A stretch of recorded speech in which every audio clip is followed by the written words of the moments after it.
मुझे लगता है कि अब क्लास में अपने को लाइफ इंश्योरेंस के साथ जीएससी की बात भी करनी पड़ेगी। और आज मैं बहुत मोटिवेट हुआ गगन जी से जब इन्होंने कहा कि मेडिक्लेम पॉलिसी को फोकस करना चाहिए। अगर मैं 3-4 क्लासेस मेडिक्लेम पॉलिसी पे रेगुलर करूं तो आप लोग सुनना चाहेंगे उस क्लास? कितने लोग सुनना चाहेंगे? Thank you. तो मुझे लगता है कि आपको एक बार मेडिक्लेम के बारे में भी एक्सपर्ट बनाया जाए कि मेडिक्लेम कैसे बेची जाए, मेडिक्लेम में कौन कौन से एक्सक्लूजन होते हैं, मेडिक्लेम का ग्रुप मेडिक्लेम कैसे बेचेंगे और टेलर मेड पॉलिसी कैसे बेची जाए, इस तरह की बात भी आपको आनी चाहिए तो ज़्यादा बेहतर होगा मेरे हिसाब से, बहुत बड़ा अच्छा होगा। सर जी एक अब सवाल है जो कि बहुत महत्वपूर्ण है कि आपकी दिनचर्या एक दिन की, कितने बजे आप उठते हैं, ऑफिस में कितना टाइम लगाते हैं, बाहर कितना समय लगाते हैं, मीटिंग कैसे करते हैं, एक दिन में कितनी मीटिंग करते हैं, ये बहुत जरूरी है इनको बताना। तो थोड़ा सा अपने दिनचर्या के बारे में, रूटीन लाइफ के बारे में बताइए। तो रूटीन लाइफ के बारे में मैं एक्सेप्शनल हूँ, ऐसे वैरायटी कम ही मिलती है दुनिया में। मेरा कोई बाहर ऑफिस नहीं है, 3 बेडरूम हाउस है, उसी में एक रूम मैंने ऑफिस में कन्वर्ट कर रखा है। मुझे लगता है ऑफिस की ज़रूरत हमें नहीं है, अगर ऑफिस खोलना है तो अपने स्टाफ के लिए खोलिए। हमने जो ट्रेनिंग में सीखा है, जो इंटरनेशनल स्टैंडर्ड्स हैं यूएस के, वो तो कहते हैं हफ्ते में सिर्फ 3-4 दिन जाओ, तो वो भी सिर्फ आधे घंटे के लिए जाओ।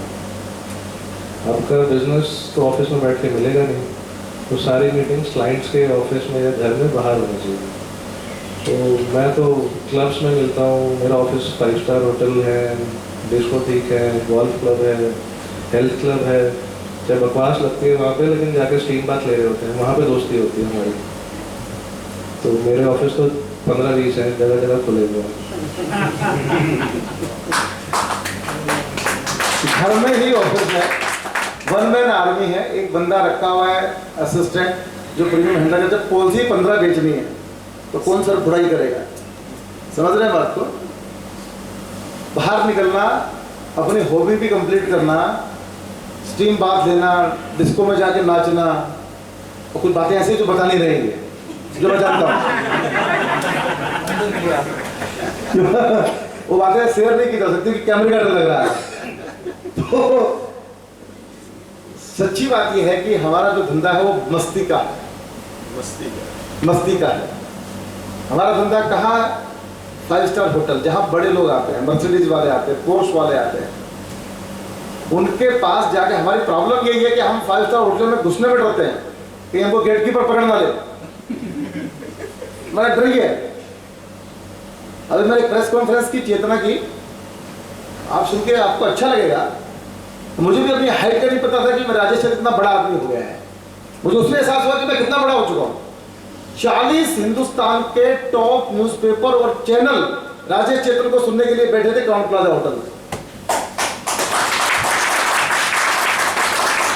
और उन्होंने कहा कि चेतना जैसा काम तो कोई कर ही नहीं रहा जैसे आप लोग कर रहे हैं। ऐसे लोग कहां से लाते हो पकड़ के, कैसे करते हो?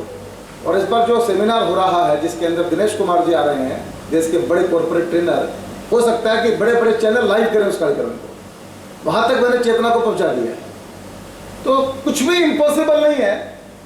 एक बाबा गोरखनाथ मंदिर का महंत, समझिए बात को, जो आरती उतारने वाला सुबह शाम ओम जय जगदीश हरे, इसके बाहर जीवन नहीं था, उस आदमी ने 22, 24, 25 दिन में हिंदुस्तान में मोदी के बाद नंबर 2 विकल्प अपने आप को सिद्ध कर दिया कि नहीं कर दिया? बताइए। उसने प्रूव किया कि नहीं किया? और अब तो हालत ये हो गई है, पहले अब राजौरी गार्डन में कल इलेक्शन के रिजल्ट के बाद पहले मोदी मोदी मोदी मोदी नारे लग रहे थे, अब नारे क्या लग रहे हैं? मोदी योगी मोदी योगी मोदी योगी। 24 दिन तो हुए भाई को। तो आप ये देखिए कि पोटेंशियल क्या है लोगों के भीतर। पर अच्छे देखिए, आपके जो अंदर जो पोटेंशियल है उसको पहचानने वाले होने चाहिए। वो पहचाने आपको कि आपके लिए पोटेंशियल है। मोदी साहब ने पोटेंशियल पहचाना योगी का और कमांड दी कि ये काम करो। आप अपने भीतर वो एनर्जी बना के रखिए, एक दिन आपके पास भी कोई मोदी आएगा कि भैया तो अच्छा काम कर रहा गुप्ता जी, ये मेरे साथ आ जा, मिलके काम करेंगे। तो हमेशा आप अपने आप को पॉजिटिव एनर्जी के साथ काम में लगा के रखिएगा। अब आप देखिए हर एक का अपना अपना वर्किंग स्टाइल है, इसलिए मैं कहता हूं आपके लिए क्या कंफर्टेबल है वो देखिएगा। एक आदमी हमारे पास आया जो रिबेट देके पॉलिसी बेच रहा था, दूसरा आदमी हमारे पास आया जिसके पास 18 लोगों की टीम थी और गांव के अंदर वो सेवा का काम कर रहे हैं, पालम के अंदर चार्टर्ड अकाउंटेंट है वो आदमी और साथ में इंश्योरेंस एजेंसी चला रहा है। तीसरा आदमी एक और हमारे सामने बैठा है, इसका स्टाइल अलग है, जो ऑफिस नहीं बना रखा है, घर से ही काम कर रहा है। एक आदमी की टीम है और सीओटी कर रहा है और कह रहा है 5 स्टार होटल मेरा ऑफिस है, क्लब मेरा ऑफिस है, डिस्को थिक में जाके मैं बिजनेस करता हूँ, जिम में जाके बिजनेस करता हूँ। हर एक का अपना वर्किंग स्टाइल है। ईश्वर ने आपको जो स्ट्रेंथ दी है आप उस पर फोकस करो, किसी को कॉपी मत करो। आप हैं, आप राजेश चेतन नहीं हैं, आप गगन शर्मा नहीं हैं। आपकी वीकनेसेस आपको पता होनी चाहिए, आपकी स्ट्रेंथ आपको पता होनी चाहिए। आपकी जो स्ट्रेंथ है जिसमें आप कंफर्टेबल हैं। इन्होंने कहा कि मैं राजेश चेतन नहीं हूँ कि मैं सेमिनार में खड़े होकर भाषण दे सकता, साई हूँ, मैं इस तरह से मीटिंग में भाषण नहीं दे सकता, लेकिन मेरी स्ट्रेंथ क्या है 1 to 1 मेरे को बिठाओगे तो मैं मीटिंग क्लोज कर दूंगा उठा के, मेरी स्ट्रेंथ ये है। आप पहले अपनी स्ट्रेंथ देखो। मैं कहता हूँ रिबेट देना बुरा नहीं है। आपको लगता है कि मैं रिबेट के बिना पॉलिसी बेच ही नहीं सकता, रिबेट देना शुरू कर दो, सुरेश हो जाओ, सुरेश अग्रवाल। लेकिन सुरेश अग्रवाल रिबेट देके भी सीओटी करता है और कितनी पॉलिसियां बेचता है? 600 पॉलिसी बेचता है रिबेट देके। अगर आपने रिबेट भी दी और फिर भी 15 पॉलिसी बेची, इससे अच्छा एजेंसी छोड़ दो, कुछ और धंधा कर लो। तो सुरेश हो जाओ, तो रिबेट देके नियम से रिबेट दे रहे हैं, 600 पॉलिसी बेच रहे हैं साल की, 3 करोड़ रुपए का प्रीमियम लेके आ रहे हैं। अगले ने कहा मेरी स्ट्रेंथ यही है। क्या स्ट्रेंथ है उसको समझिए, बात को इसको ध्यान से समझिएगा। उसके जो बढ़िया लाला लोग हैं, कॉर्पोरेट क्लाइंट नहीं है, जो हिसाब किताब पर्चियों पे काम करते हैं, टैक्स की चोरी करते हैं, बिजली की चोरी करते हैं, फैक्ट्री खोल रखी है उन्होंने, सारा दिन इसी में लगे रहते हैं, उसका क्लाइंट बेस वो है। समझ रहे बात को? उस तरह के क्लाइंट बेस में बिना रिबेट के आप पॉलिसी बेच ही नहीं सकते। उसको कोई जीवन आनंद से मतलब नहीं है, उसको कोई जीवन लाभ से मतलब नहीं है, उसको कोई फाइनेंशियल प्लानिंग से मतलब नहीं है। उसको तो कितने टका दे के जाएगा ये बता दे भैया, धर जा और मर जा। क्लाइंट बेस वही है। तो अगले ने क्या किया, ठीक है साहब 15% कमीशन दो, पॉलिसी दो, 20% कमीशन दो, पॉलिसी दो, जो जान लगाने की जरूरत ही नहीं है। अगर आपके पास भी इस तरह का क्लाइंट बेस है तो आपको अपनी योजना इस तरह की बतानी चाहिए। मतलब तो नहीं बोला सर, आप ताकत झोंके पड़े हैं कि सर मैं तो रिबेट नहीं दूंगा। आप अपनी ताकत को समझिए, उसके हिसाब से व्यवहार कीजिएगा। गगन जी से मैं भी बात, खराब नहीं हो रहा सर, क्या मार्केट भी तो खराब हो रहा है। मार्केट ठीक करने की ठेकेदारी आपकी तो नहीं है नवीन भैया? अच्छा राम आए थे फिर रावण पैदा होने बंद हो गए क्या? सर मैं किसी क्लाइंट के पास गया और हमसे रिबेट मांग रहा, हम मना करके आए, सब समझा के अपने पूरी ताकत लगा लिए। ठीक है। फिर हमारे में से कोई भाई जाके और उसको 30% कमीशन। मैं कह रहा हूँ कि आप देखिए, बड़ी सिंपल सी बात है, आप समाज को नहीं बदल सकते। राम आके चले गए, समाज बदला? कृष्ण आके चले गए, महाभारत में लाखों कटवा दिए, फिर भी बदले? डिस्करेज तो करना ही चाहिए ना। नहीं बदल, इनकरेज नहीं कर, डिस्करेज तो करना चाहिए ना। आप क्यों अपनी एनर्जी लगा रहे हो? क्यों एनर्जी लगा रहे हो अपनी? कोई जरूरत नहीं एनर्जी लगाने की। बी फोकस, अपने आप को बदलो। मेरा निश्चय है कि मैं रिबेट नहीं दूंगा, मैं बदलूंगा, बस जग बदलेगा। मत बदलो। देखिए अच्छे लोग बुरे लोग हर युग में मिलेंगे। हर आपको क्या बनना है आप तय करो। आप अपने सिंह का मत फंसाइए वहां पे कि फलाना रिबेट दे रहा है, रिबेट उसको करना है। दोस्तों अब मैं सोच रहा हूँ कि इतने बड़े सेलिब्रिटी के सामने आप लोग बैठे हैं तो सारी बातें मैं ही पूछता रहूँगा तो आपके दिल की बात कौन पूछेगा? आपको मौका है, जिसको भी कुछ पूछना हो एक बार हाथ उठाए, मैं परमिशन दूँ तो बहुत पूछना करेगा।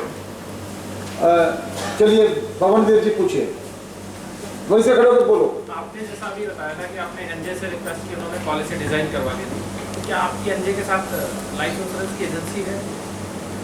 मैं उनका सीए चैनल पार्टनर हूँ।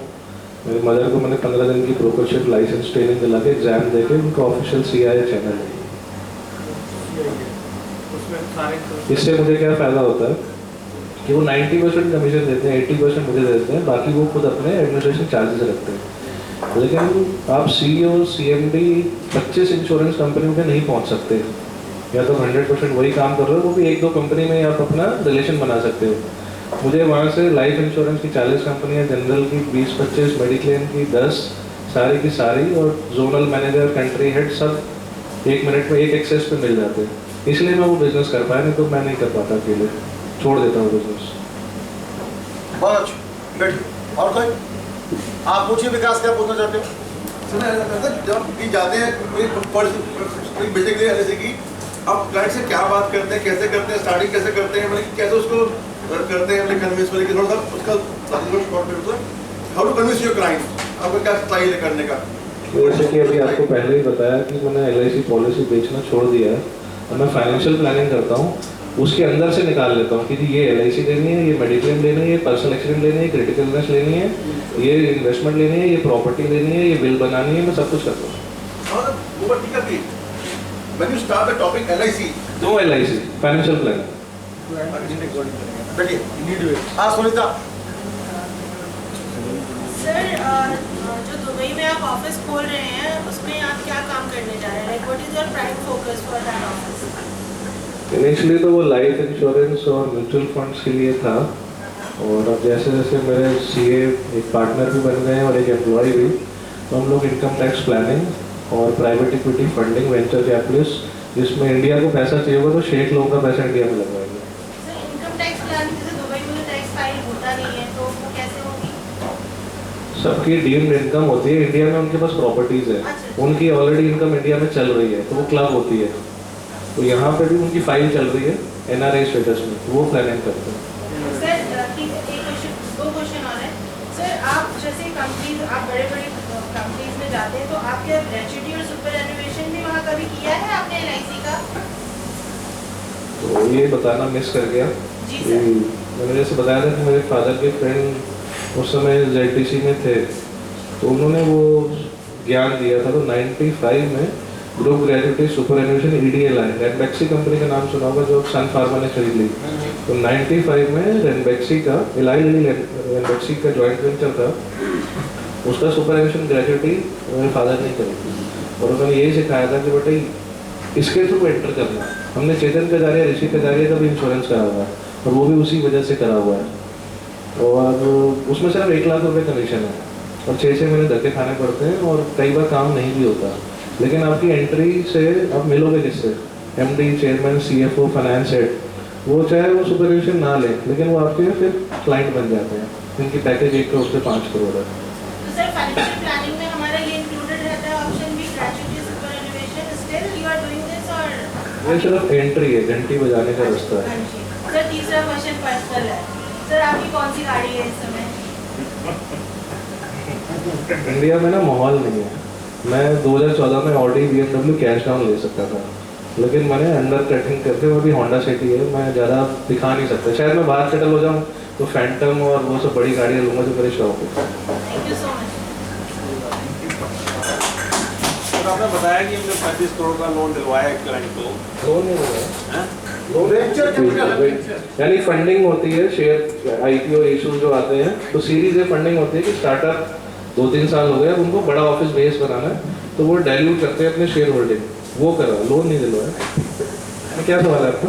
ये मतलब हमने जैसे 35 करोड़ का तो फंड दिलवाया तो आपको कैसे दिलवाया? हाँ, मैंने बोला कि मेरे सारे दोस्त CA से सब लोग भागते करते हैं, तो मैं तो CA के ही कंधे पे बैठता हूँ। सारे दोस्त यारी दोस्ती मैं सब CA CFO से ही करता हूँ, तो उनके बिजनेस जानने को कि बेचना LIC म्यूचुअल फंड है या पैसे कमाने, वो ही होना चाहिए। तो उस वजह से मैं उनके और बिजनेस 12 बिजनेस करता हूँ, तो उसमें वो सब फंडिंग और वो सब हमें करने की क्या ज़रूरत है। मैं CA नहीं बन पाया तो क्या हो गया? CA नौकरी पर रह सकते हो, CA से पार्टनरशिप कर सकते हो। इनकम टैक्स आपको नहीं समझाना था तो वो समझाएगा ना, वो किस लिए? आधे पैसे दे दो उसको, शेयरिंग सीखो, रिबेट वहाँ दे दो तो रिबेट वहाँ दे दो ना। बहुत अच्छी। और भाई यस, अब विकास जी आप बैठो, पूछ लो, बैठो भाई, विकास जी बैठो। हाँ भैया, पहले आपका नंबर आएगा बाद। क्वेश्चन पूछा था, क्वेश्चन बहुत अच्छा था, मैं आंसर भी मैं समझ नहीं पाया, तो मैं वो क्वेश्चन आंसर एक बार और बता दिया। कौन सा क्वेश्चन आता है? क्या पूछा था मुझे आपने? एनजे की एजेंसी NJ की एजेंसी के बारे में पूछा था, क्या नहीं समझा? और सर ने क्या बताया था? CIA के बारे में। एनजे के ऑफिस चले जाओ सब। NJ के बारे में पूछा था एनजे से, एनजे मतलब एक ब्रोकर है, उससे आपने एजेंसी ली हुई है, समझ में आई बात? कॉर्पोरेट एजेंसी ले रखी है। अगर आपकी इच्छा हो एनजे वालों को नंबर दे देंगे, जाकर कॉन्टेक्ट कर लेना। चलिए बैठिए। वहाँ पे बस CLP और वो सब किसी भी ब्रांच में विजिट कर लो, सब सिखा देंगे, सब उनके पास प्लेटफॉर्म है। ठीक है, चलिए नेक्स्ट। और कौन था? यस सर, आप जैसे कह रहे हो फाइनेंशियल प्लानिंग करते हो, तो आपने CFP वगैरह का कोर्स करा हुआ है या वैसे सीखा हुआ है कोर्स? पढ़ाई का बड़ा शौक था। CFP की फीस मैंने 8 साल पहले भरी थी 30,000 रुपये, लेकिन वो सैटरडे संडे को क्लासेस होती थी और हमारी मीटिंग ही सैटरडे संडे होती है। मंडे टू फ्राइडे तो हम खाली होते हैं, क्योंकि वो लोग नौकरी कर रहे थे हमारे प्रीमियम का चेक भरने के लिए, तो मैं सैटरडे संडे को कर नहीं पाया। तो मैं CFP भी हायर कर रहा हूँ अपनी टीम में ही करने के लिए। ये तो फाइनेंशियल प्लानिंग के लिए क्या एनजे का एक बड़ा अच्छा वेबसाइट है और उनका एक सॉफ्टवेयर उन्होंने बना रखा है, जिसमें हम सारी नीड एनालिसिस करते हैं। उनसे पूछते हैं कि एजुकेशन बच्चों की कहाँ करनी है, मैरिज कहाँ करनी है, हेल्थ इंश्योरेंस कितना होना चाहिए, पर्सनल एक्सीडेंट कितना, इंश्योरेंस कितना लेना चाहिए। तो अगर आपका खर्चा 20,000 महीना है, घर चलता है आपका, तो 1 साल में 240 और 20 साल में जो फैमिली की जिम्मेवारी है 48 लाख हो गया। 48 लाख में जब इन्फ्लेशन 1 करोड़ रुपए चाहिए, तो आपका इंश्योरेंस 1 करोड़ होना चाहिए। तो उसमें डाटा कीन करते हैं हम लोग और 12 पेज की फाइनेंशियल प्लानिंग रिपोर्ट आती है। उन्हें बड़ी प्रोफेशनल लगती है, हमारे लिए तो 10 मिनट का काम है, बहुत ईजी टूल है और उससे भी एडवांस वर्जन बहुत है जिसमें आप कर सकते हो। पार्टनर डेस्क पर आएगी, पार्टनर बेस किस नाम से? फाइनेंशियल प्लानिंग करते हैं, तो एनजे वाले स्टाफ बता देंगे। चलिए, कोई सवाल किसी का था? हाँ बोलिए गुप्ता जी। आपने अभी जो जिक्र किया कि 500 करोड़ रुपए की आपने जो पॉलिसी की, इसके पीछे क्या थीम आपकी रही और किस तरीके से ये इतना बड़ा प्रीमियम और इतनी बड़ी पॉलिसी आप लेके आए? ऐसा कि कोई भी बड़ी पॉलिसी जब हम निकालते हैं, उठाते हैं, तो कहीं ना कहीं एक प्लानिंग या उसके पीछे एक लंबी प्लानिंग रही या एक शॉर्टकट में आप वहाँ से आप उसको पिक किया? ट्रेनिंग एजुकेशन, पहले तो आप ऐसी जगह जाओ सर के पास कि जो सिखाएं आपको। तो चेतना क्लब बोल रहे हैं, जितने भी इंस्टीट्यूशंस हैं वहाँ आप जुड़ो और उनसे सीखो कि क्या क्या तरीके हैं, कहाँ कहाँ हम जुड़ सकते हैं, जा सकते हैं, और रिलेशन बिल्डिंग नेटवर्किंग करो आप। तो अगर लोग वैसे होंगे, एक सिंपल फार्मूला बताता हूँ, आपकी दिनचर्या में एक हफ्ते में आप जिन 5 लोगों से मिलते हो, वो आपका दोस्त हो सकता है, भाई हो सकता है, रिश्तेदार हो सकता है, क्लाइंट हो सकता है, सबके दायरे में 5 लोग जो क्लोज है, आप काउंट करना कि 1 महीने में वो 5 लोग जिनसे बार बार मिलते हो, उनके साथ रहते हो, और वो टोटल आप अभी भी कर सकते हो। उनकी इनकम जोड़ देना कि वो 10 लाख कमाता है, वो 15 कमाता है, वो 50,000 कमाता है, वो 5 करोड़ कमाता है, उनकी इनकम डिवाइड बाय 5 कर लेना, वो आपकी इनकम होगी। वाह वाह वाह, क्या बढ़िया, क्या बढ़िया मंत्र दिया गया। इसका मतलब हम वो जो रहते हैं, जो मैं कह रहा था छोटे छोटे शिकार करते हैं, अब वो उतने गलत शब्द प्रयोग करना ठीक नहीं किसी के बारे में भी, तो हम उनके बीच में घूमते रहते हैं। शेर का शिकार, असली बात वही है, घूम के आ गई है कि आप अपनी खुद की बड़ी इनकम चाहते हैं तो बड़े इनकम ग्रुप के लोगों के साथ रिलेशनशिप बिल्ड कीजिए, और वो तब रिलेशन बनेंगे जब आपके भीतर कुछ ऐसा होगा जो आप उनको दे सकते हैं। मैं जब छोटा बच्चा था तब भी मेरी दोस्ती बड़े लोगों से रहा करती थी। क्यों रहा करती? मुझे पढ़ाने का शौक बचपन से ही है। मैं 10th क्लास में जब था तो मोहल्ले के 10th क्लास के सब बच्चों को पढ़ाया करता था। अच्छा, वो बच्चे कहा करते थे हमको मास्टर जी इतना अच्छा नहीं पढ़ा पाते क्लास में, इतना तुम पढ़ा देते हो हमारे को, क्योंकि मेरी टेक्नोलॉजी पढ़ाने की जैसी इस तरह की इतनी सरल थी कि बच्चे अट्रैक्ट होके आए जाकर। तो वही बच्चे जिनको मैंने बचपन में पढ़ाया है आज बड़े बड़े एंटरप्रेन्योर हो गए हैं, और मुझे आज भी वो गुरुजी कहते हैं। ये हम इससे पढ़े हैं राजेश से, ये हमारा गुरु रहा है ये। तो आप कुछ अपने भीतर जो है इस तरह का काम करें कि बड़े इनकम ग्रुप के लोग आपके साथ में रिलेशनशिप बनाना चाहें। आप कहते हमारा तो फोन ही नहीं उठाता, तेरे पास कुछ देने के लिए है नहीं, क्यों फोन उठाए तेरा? चलिए नेक्स्ट।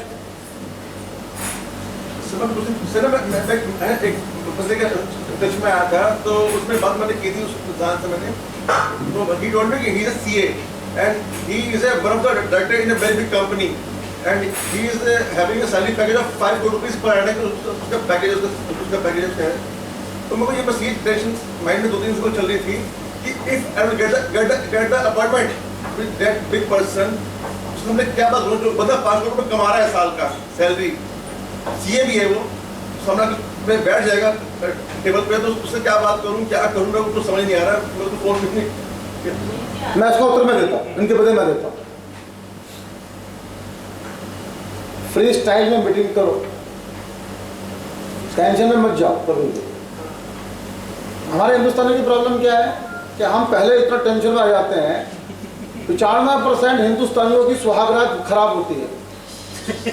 पहले इतना बायस होते हैं, ये होगा फलाना होगा, साला गया कहाँ से। गलत तो नहीं बोलना, ज्यादा सच भी मत बोलो सर। कैमरा लाइव है। इससे होने तो क्या, मैं राजेश चंद्र कैमरे में डरते हैं क्या? अगर मैं ऐसे डरता तो मैं चेतन ही नहीं होता। सो सिंपल, फ्री स्टाइल में जाइए मीटिंग करने के लिए। सामने वाले की बॉडी लैंग्वेज को स्टडी करना सीखिए, उसको क्या चाहिए। बहुत अच्छी बात कही थी गगन भाई ने कि आप सामने वाले की रिक्वायरमेंट समझिए। पहले आप सोच के जाएंगे मैं ये बोलूंगा, मैं ये कहूंगा, मैं ये करूंगा, कुछ नहीं होने वाला यार। आप तो एक बटन दबा के मेरी तरह हो जाओ। मैं क्या करता हूँ, भैया ये इतना ताम झाम, ये 5 करोड़ का पैकेज, ये पोर्स गाड़ी, सफलता का राज क्या है? बस एक ही बटन दबाना होता है। सामने वाला फिर शुरू होता है कि हम गाँव था, गरीब घर था, किराए का मकान था, पिताजी थे, माँ गुजर गई थी, ये हो गया वो हो गया, वो शुरू होता हो जाएगा। आप बहुत इमोशनल होकर सुनिए सारी बातों को। जहाँ जहाँ रुमाल की जरूरत पड़े उसको देते रहोगे, कोई दिक्कत नहीं, पूछ आंसू पहुँच, उसके आंसू निकलते जाने चाहिए। आप मजा लो, एंजॉय करो। जब वो बिल्कुल खाली हो जाए, भीतर से कुछ बचे नहीं, तब बंसी बजाओ।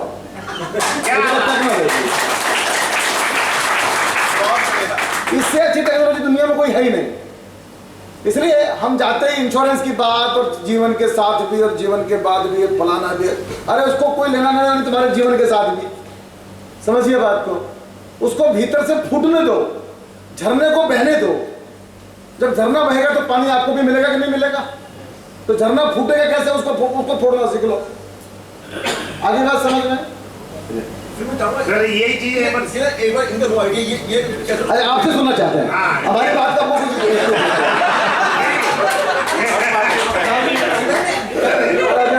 अरे भाई ये भी मेरे स्टूडेंट रहे हैं, आपको पता नहीं इस बात का?